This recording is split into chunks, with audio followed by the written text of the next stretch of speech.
Hello everyone, this is Vivek Kumar. आज के हम इस वीडियो में क्लास 10th के अर्थशास्त्र के चैप्टर फर्स्ट को पढ़ेंगे, जिसका नाम है विकास।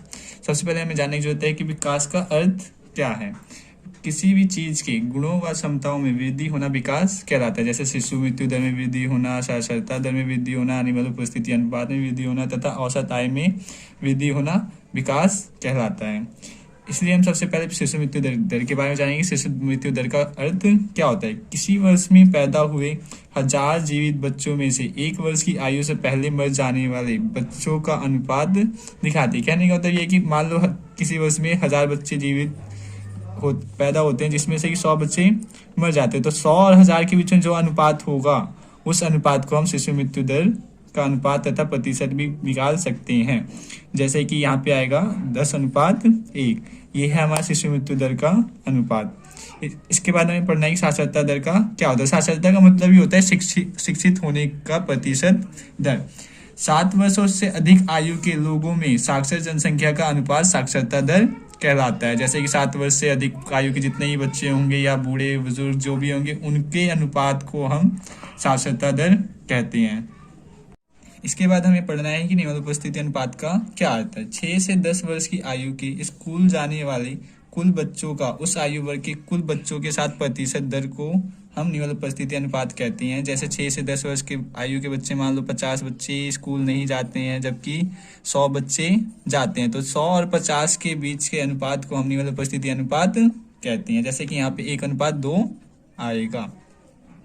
इसके बाद हमें औसत आय के बारे में जानना है कि औसत आय का क्या अर्थ है। देश की कुल आय को कुल जनसंख्या से भाग देकर निकाली जाती है। औसत आय को हम प्रति व्यक्ति आय भी कहते हैं। पेपर में कई बार औसत आय निकालने के लिए क्वेश्चन आ जाता है, जिसमें कि तुम्हें कुल राष्ट्रीय आय दे रखी होगी और कुल जनसंख्या दे रखी होगी, और तुम्हें इस सूत्र का उपयोग करके इजिली तुम औसत आय निकाल सकते हो। ठीक है, इसमें कुछ ज्यादा हार्ड नहीं है। देश की कुल आय को कुल जनसंख्या से भाग देकर प्रति व्यक्ति आय या औसत आय निकाली जा सकती है। इसके बाद हमें जानना है कि बीएमआई का क्या अर्थ है। सबसे पहले हम बीएमआई की फुल फॉर्म जानते हैं। कई बार पेपर में 1 नंबर पर बीएमआई की फुल फॉर्म पूछ देता है। जैसे 20 का मतलब होता है बॉडी, एम का मतलब होता है मास, और आई का मतलब होता है इंडेक्स।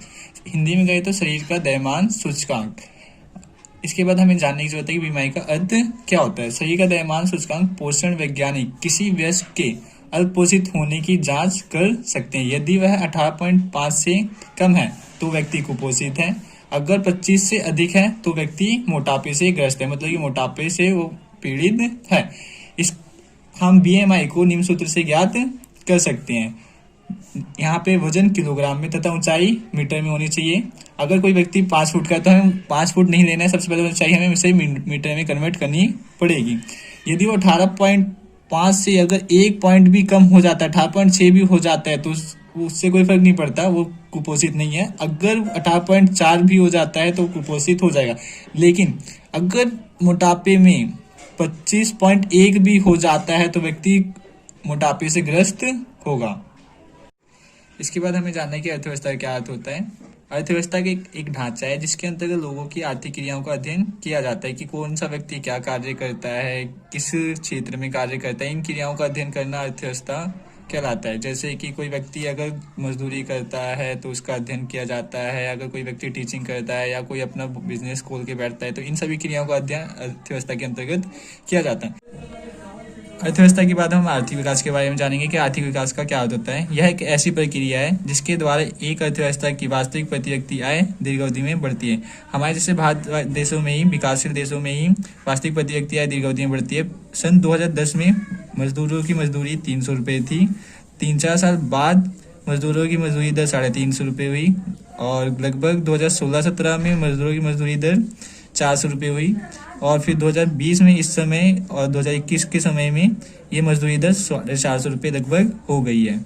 इसलिए हम कह सकते हैं कि विकासशील देशों में आर्थिक विकास की दर भी अधिक तेजी से नहीं बढ़ पाती है, क्योंकि आर्थिक विकास वह प्रक्रिया है जिसमें संसाधनों का अच्छे से उपयोग करके किसी भी चीज तरह से हम निर्माण या लागत को कम करके अच्छी सुविधाएं प्राप्त करते हैं। अब हम नेक्स्ट क्वेश्चन के बारे में जानेंगे कि मानव विकास सूचकांक की गणना में भारत का कौन सा स्थान है। किताब के अनुसार मानव विकास सूचकांक में भारत का 136वां स्थान है। ये लगभग किताब की प्रिंटिंग डेट के अनुसार है। वैसे 2016 में भारत की विकास सूचकांक में 131वां स्थान था, फिर 2020 में ये 130 हो गया है, अब ये 2021 में बदल भी सकता है। अब इसके बाद हमें नेक्स्ट क्वेश्चन के बारे में जानेंगे, लोगों या समूह का प्राथमिक लक्ष्य क्या होता है। अगर कोई व्यक्ति आय कमा लेता है तो उसका सबसे प्राथमिक लक्ष्य होता है कि वो अधिक से अधिक आय कमा सके और अच्छा एक तरह से अपने जीवन यापन कर सके। उसके लिए अधिक आय की जरूरत होती है। सबसे पहला लक्ष्य होता है व्यक्ति का अधिक आय पाना। उसके बाद जब व्यक्ति अधिक आय पा लेता है तो वो बराबरी की कल्पना करता है, बराबरी के लिए सोचता है कि हम अब मेरे को समाज में बराबरी भी चाहिए। जब वो बराबरी का भी दर्जा को पा लेता है तो वो सोचता है कि अब मुझे स्वतंत्रता, मतलब कि मैं जो चाहूँ वो कर सकूँ, कि मुझे कोई रोके ना, मुझे कोई टोके ना। अगर मैं कंपनी में भी अपना काम कर रहा हूँ तो उस कंपनी में मुझे मेरा ऑनर मालिक मुझसे कुछ ना कहे, कि मैं जो मर्जी वो काम कर सकूँ। जब वो स्वतंत्रता को प्राप्त कर लेता है तो वो सुरक्षा व आदर भाव के अन्य लक्ष्य को भी प्राप्त करना चाहता है। जैसे कि उसको अगर काम करने के दौरान उसे विभिन्न प्रकार की चोट लग जाती है या कुछ भी लग जाती है तो उसकी सुरक्षा के लिए कंपनी जिम्मेवार होगी, मतलब कि वो सुरक्षा जो भी सुविधाएं प्राप्त करवानी हो तो वो कंपनी सुविधाएं दे। उसके बाद जब ये सुरक्षा भी कंप्लीट हो जाती है तो आदर भाव, मतलब कि सभी के साथ मालिक का उसके बीच में कोई भी भेदभाव ना हो, आदर जितना वो मालिक का करे वो भी मजदूर का उतना ही करे। इस प्रकार के लक्ष्य को प्राप्त करना लोगों का प्राथमिक लक्ष्य होता है।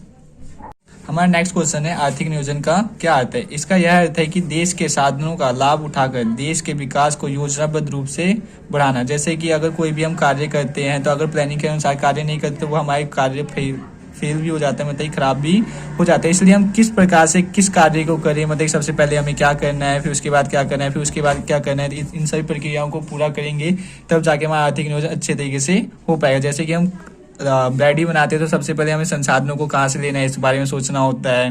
फिर उसके बाद हमें इसका किस मशीन से उसकी कटिंग करनी है उसके बारे में सोचना पड़ता है। फिर उसको हमें किस रूप में ढांचे को किस तरह से आकृति देनी है उसके बारे में सोचना होता है। इन सभी प्लानिंग को हम सोच समझ के करें तो हमें आर्थिक नियोजन करने में आसानी होगी। इसलिए हम कोई भी काम करते हैं तो योजनाबद्ध मतलब प्लानिंग के साथ करते हैं, जिससे कि हमारे काम में कोई भी गड़बड़ी ना हो। इसी तरीके से आर्थिक नियोजन की प्रक्रिया भी चलती है। अब हम जीवन प्रत्याशा से क्या अभिप्राय है इसके बारे में जानेंगे। किसी भी व्यक्ति के संभावित जीवित रहने का औसत वर्ष या आयु जीवन प्रत्याशा कहलाता है। वैसे हर राज्य का जीवित रहने का या जीवन प्रत्याशा दर अलग अलग होता है। जैसे कि दिल्ली की जीवन प्रत्याशा 60 से 65 वर्ष है। इसी तरीके से ये सबसे ज़्यादा तो वातावरण पर निर्भर करता है कि किस राज्य में किस प्रकार का वातावरण है, उस वातावरण के अनुसार ही व्यक्ति जीवित रह पाता है। उस कितने वर्ष, मतलब हर व्यक्ति कितना औसत आयु जी लेता है, उस दर को हम जीवन प्रत्याशा कहते हैं। इसके बाद नेक्स्ट क्वेश्चन के बारे में हमें जानना है कि दो देशों के मध्य तुलना करने के लिए उनकी सबसे महत्वपूर्ण विशेषता किसे समझी जाती है। यहाँ पे हम लोग जानते हैं कि किसी भी देश का हम सबसे पहले तुलना किससे करते हैं कि उस देश की आय कितनी है और इस देश की आय कितनी है। जैसे कि हम भारत और अमेरिका के बीच में तुलना करते हैं तो सबसे पहले हम ये जानने की कोशिश करते हैं कि उस देश में अमेरिका में एक व्यक्ति कितना आय प्राप्त करता है और भारत में एक व्यक्ति कितना आय प्राप्त करता है। इस प्रकार से हम आय को हम सबसे पहले दो देशों के मध्य तुलना करने के लिए महत्वपूर्ण कारक समझते हैं। अब हम नेक्स्ट क्वेश्चन के बारे में जानेंगे कि दो देशों के मध्य विकास को मापने के लिए किन कारकों को महत्वपूर्ण समझा जाता है। ये लगभग इससे पहले वाले क्वेश्चन की तरह ही है, बट यहाँ पे हम और भी पॉइंट्स के बारे में जानेंगे। देशों के मध्य विकास को मापने के लिए सबसे पहले हम औसत आय के बारे में की गणना करते हैं, जो कि हमने इससे पहले वाले क्वेश्चन में पढ़ा था। इसके साथ साथ सार्वजनिक सुविधाओं जैसे कि फ्री बस की सुविधाएं, शिक्षा की सुविधाएं या हॉस्पिटल की सुविधाएं किस प्रकार की है, सरकारी हॉस्पिटल या सरकारी स्कूलों की सुविधाएं किस प्रकार की, इन सुविधाओं को भी हम देखते हैं। इसके बाद हम स्वास्थ्य दर या सेवाएं कैसी है उस देश की, जन्म व मृत्यु दर कैसी है या कम है या ज़्यादा है, जीवन प्रत्याशा की व्यक्ति औसत आयु कितना वर्ष जीवित रह सकता है, प्रदूषण मुक्त वातावरण आदि मानकों पर भी प्रयोग किया जाता है। अगर पेपर में क्वेश्चन आता है 4 नंबर का तो आप लोगों को क्या करना है, सबसे पहले एक एक पॉइंट को पकड़ के आपको हेडिंग बनानी है, फिर उसे एक्सप्लेन करना है। जैसे कि सार्वजनिक सुविधाओं की उपलब्धता, तो आपको सार्वजनिक सुविधाओं की उपलब्धता हेडिंग बना करके उसको लिखना है, उसके आगे फिर 2 डॉट्स ऐसे लगा देने हैं। उसके बाद आपको लिखना है कि अगर किसी देश की सार्वजनिक सुविधाओं जैसे कि स्वास्थ्य स्थिति से शिक्षा की दर या स्थिति या हॉस्पिटल की सुविधाएं बेकार है या अच्छी है तो उस देश की विकास की दर भी बेकार मानी जाती है। इसके बाद हम इसी तरीके से स्वास्थ्य सेवाओं को हेडिंग बना लेना, जन्म व मृत्यु दर को हेडिंग बना लेना, जीवन प्रत्याशों को, अन्य पॉइंट को भी इसी प्रकार से हेडिंग बना के आप एक्सप्लेन कर लेना। इसके बाद हम नेक्स्ट क्वेश्चन को पढ़ेंगे, दो राज्यों की तुलना किस आधार पर करते हैं। जैसे कि हम दो देशों की तुलना की थी, उसी प्रकार हम दो राज्यों की तुलना भी करते हैं। यहाँ वहाँ पे हमें शिशु मृत्यु दर और जन्म दर को लेना था, यहाँ पे सबसे पहले हम दो राज्यों की तुलना करते समय शिशु मृत्यु दर को ही लेते हैं कि अगर किसी राज्य की शिशु मृत्यु दर अधिक है तो वो पिछड़ा राज्य माना जाता है, किसी देश की शिशु मृत्यु दर है तो वो अच्छा राज्य है, मतलब कि विकसित राज्य भी बोल सकते हो कि माना जाता है। इसी तरीके से साक्षरता दर किसी राज्य की कैसी है उस आधार पर भी देखा जाता है कि जैसे कि भारत में बिहार की साक्षरता दर बहुत कम है, इसलिए हम उसको पिछड़ा हुआ राज्य मानते हैं। उसी जगह पे केरल की साक्षरता दर अधिक है, इसलिए हम उसे अच्छा राज्य, मतलब कि विकसित राज्य भी मानते हैं। अगर किसी देश में कुछ व्यक्ति अनपढ़ है, कुछ व्यक्ति पढ़े लिखे हैं, तो हम देशों की तुलना नहीं कर रहे हैं, यहाँ पे हम दो राज्यों की तुलना कर रहे हैं। इसलिए हमें दो राज्यों के बीच में ही हमें अंतर या तुलना देखना है कि किस राज्य में कितने व्यक्ति शिक्षित है और कितने व्यक्ति अशिक्षित है। जिस राज्य में अधिक व्यक्ति शिक्षित होंगे वो अच्छा राज्य होगा, अच्छे मतलब विकसित राज्य होगा। जिस राज्य में शिक्षित व्यक्ति कम है वो राज्य पिछड़ा राज्य कहलाएगा। इसके बाद निवल उपस्थिति अनुपात आता है। निवल उपस्थिति अनुपात के बारे में मैंने पहले भी एक्सप्लेन कर था और शिशु मृत्यु दर और साक्षरता दर के बारे में भी एक्सप्लेन कर चुका हूँ। तो आप लोग एक्सप्लेन करना चाहें तो उस बिल्कुल डिक्टो यहाँ पे उसके आंसर को कॉपी कर सकते हैं। इसके बाद हम जानेंगे प्रत्येक देश की औसत आय की गणना कैसे करते हैं। तो ये याद रखना, प्रत्येक देश की औसत आय को हम अंतर्राष्ट्रीय मुद्रा डॉलर में की जाती है। ये सबसे अच्छा क्वेश्चन है कि हम दो देशों के बीच में औसत आय की गणना किस तरीके से करते हैं, तो अंतर्राष्ट्रीय मुद्रा डॉलर में करते हैं। अब हम क्वेश्चन नंबर 9 पढ़ रहे हैं, जीडीपी का क्या आता है। वैसे पेपर में जीडीपी की फुल फॉर्म भी आ जाती है, तो इंग्लिश में कहें तो ग्रॉस डोमेस्टिक प्रोडक्ट, हिंदी में कहें तो देश का सकल घरेलू उत्पाद। और यहाँ पे जीडीपी का क्या आता है इसके बारे में हम जानेंगे। किसी विशेष वर्ष में प्रत्येक क्षेत्र द्वारा उत्पादित अंतिम वस्तुओं व सेवाओं का मूल्य और उस वर्ष में देश के कुल उत्पादन की जानकारी प्रदान करता है, इसे हम सकल घरेलू उत्पाद कहते हैं। जैसे कि अगर किसी देश में कितनी वस्तुओं व सेवाओं का उत्पादन हुआ, उनका मूल्य कितना था, इसकी जानकारी हमें जीडीपी प्रोवाइड करता है। अब हम नेक्स्ट क्वेश्चन नंबर 10 को जानेंगे। सार्वजनिक वितरण प्रणाली का क्या आता है। आप लोग भी जानते होंगे सार्वजनिक वितरण प्रणाली को, जैसे कि राशन की दुकानों पे मिलती है, वो भी सरकारी राशन की दुकानों पे। अब देखते हैं हम आंसर को। राशन वितरण की वह प्रणाली है जिसके द्वारा उचित मूल्यों पर गरीबों को सरकारी दुकानों के माध्यम से राशन बांटा जाता है। ये लॉकडाउन में लगभग 2-2 महीने का राशन फ्री भी दिया गया, आप लोगों को पता भी होगा। ये इसलिए दिया जाता है कि गरीब जिसके व्यक्ति के पास खाने के लिए नहीं होता है उसे उचित मूल्य पे, मतलब 2 रुपये और 3 रुपये की कीमत पे गेहूं और चावल प्रदान किया जाता है। इसे ही हम सार्वजनिक वितरण प्रणाली कहते हैं। इसके बाद हमें जानने की जन सुविधाओं का क्या आता है। वह सुविधाएं जो मानव जीवन को बेहतर बनाए उसे जन सुविधाएं कहते हैं। जैसे कि शिक्षा की व्यवस्था, स्वास्थ्य की व्यवस्था, विभिन्न प्रकार की सार्वजनिक सुविधाएं, इन प्रकार की आवश्यकताओं को प्रदान करना, सुविधाएं प्रदान करना जन सुविधाओं में आता है। वह सुविधाएं जो मानव जीवन को बेहतर बनाने के लिए आवश्यक होती हैं उसे ही हम जन सुविधाओं कहते हैं या जन सुविधाएं कहते हैं, जो सभी को प्रदान करी जाती हैं। अब हम नेक्स्ट क्वेश्चन के बारे में जानेंगे। मानव विकास सूचकांक से क्या अभिप्राय है। आय व अन्य कारकों की सांकेतिक सूची, इसके आधार पर किसी देश को उसकी गुणवत्ता के आधार पर वर्गीकृत किया जाता है कि कौन सा देश कितना अच्छा है, कौन सा देश ऊपर है, कौन सा देश नीचे है, मतलब कि मानव विकास सूचकांक में कौन सा देश अच्छा है, बेहतर माना जाता है, उसके आधार पर रखा जाता है। यह विभिन्न देशों के विकास के स्तर का मूल्यांकन करने का मापदंड है। इससे देशों की तुलना लोगों के शैक्षिक स्तर, स्वास्थ्य स्थिति और प्रति व्यक्ति आय के आधार पर होती है। जैसा कि हमने 2 देशों के मध्य तुलना करने से बताया था, इन्हीं आधार पर की जाती है। वही हमारे मानव विकास सूचकांक की तुलना करने के लिए भी करी जाती है।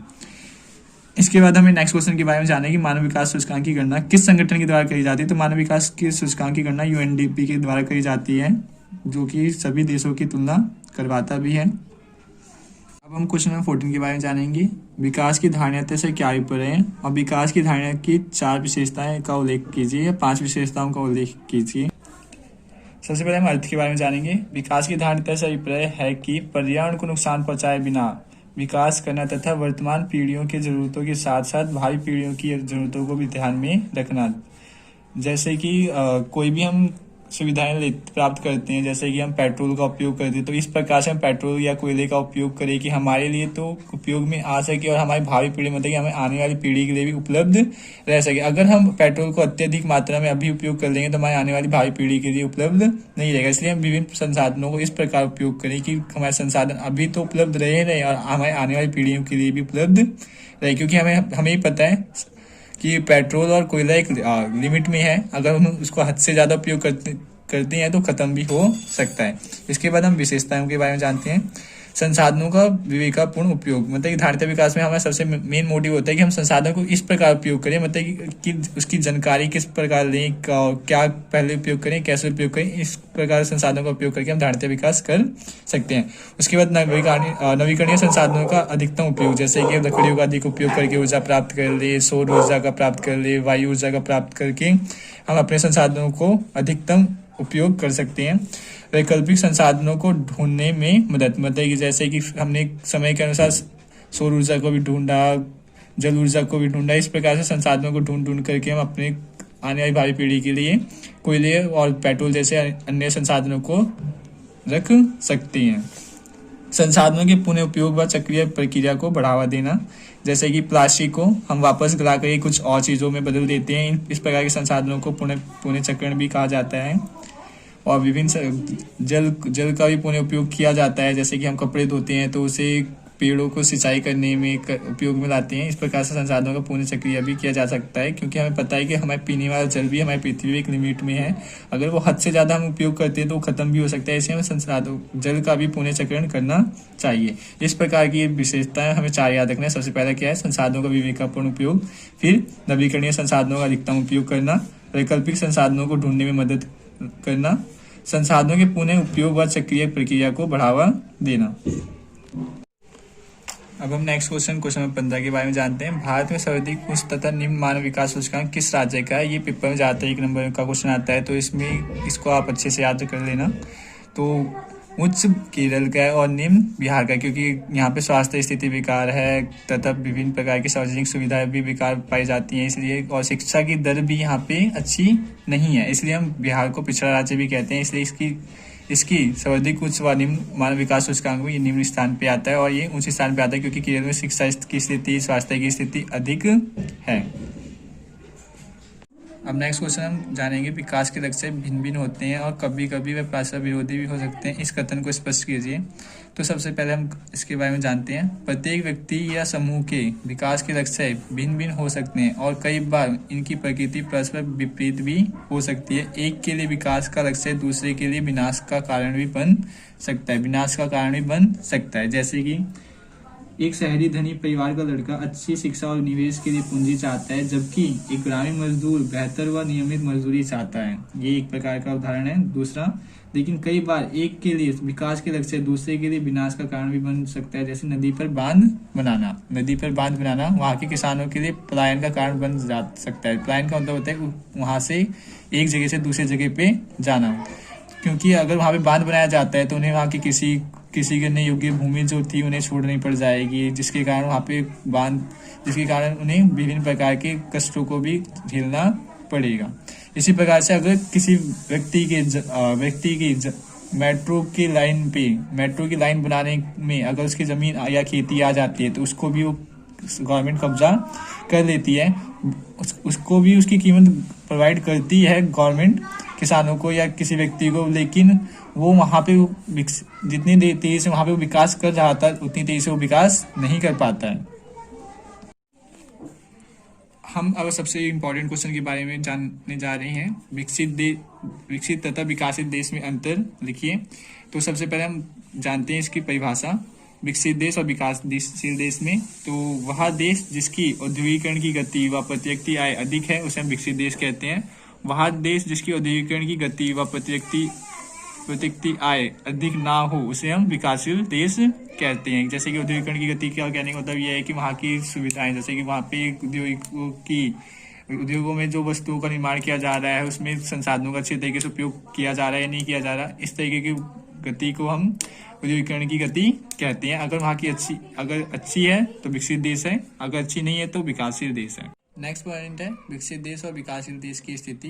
विकसित देश आत्मनिर्भर समृद्ध होते हैं, ये अपने संसाधन अपने देश में से ही उपयोग करते हैं, अपने देश कई देश के संसाधनों का उपयोग करते हैं।